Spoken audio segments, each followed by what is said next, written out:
Western காட்ஸ்னு அழைக்கப்படுற மேற்கு தொடர்ச்சி மலைகள் இந்தியாவில் மிக முக்கியமான பயோடைவர்சிட்டி ஜோன்ஸில் ஒன்று.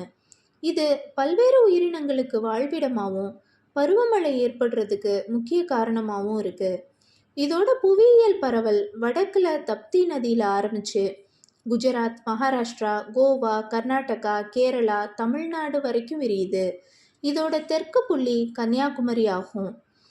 இந்த மலைகளோட உயரம் வடக்கு பகுதியில் சுமார் 3000 அடியிலிருந்து 5000 அடி வரைக்கும் இருக்குது. கோவாவுக்கு தெற்க 3000 அடிக்கு குறைவாக காணப்பட்டாலும் தொலை தெற்கு பகுதியில் மீண்டும் அதிகமாகி ஆனைமுடி போன்ற மலைச்சிகரங்கள் நல்ல உயரத்தை அடைஞ்சிருக்கு.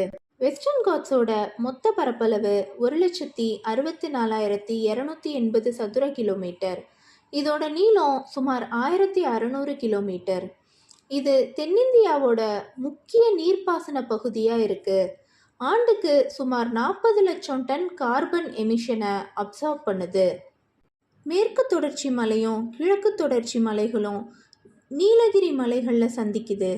அதுக்கப்புறம் மேற்கு தொடர்ச்சி மலை தெற்கே தொடருது.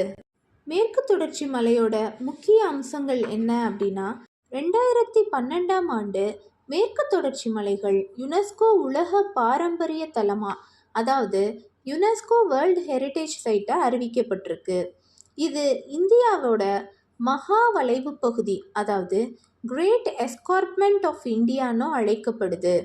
மேற்கு தொடர்ச்சி மலையோட அதிக உயரமான சிகரம் எதுன்னா ஆனைமுடி. இது கேரளாவில் இருக்குது. அதோட உயரம் 2695 மீட்டர்.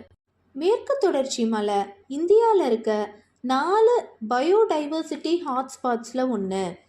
இந்தியாவோட முக்கிய உயிரியல் பாதுகாப்பு பகுதியான நீலகிரி பயோஸ்பியர் ரிசர்வ் மேற்கு தொடர்ச்சி மலைகளில் உள்ள நீலகிரி மலைகளில் அமைஞ்சிருக்கு.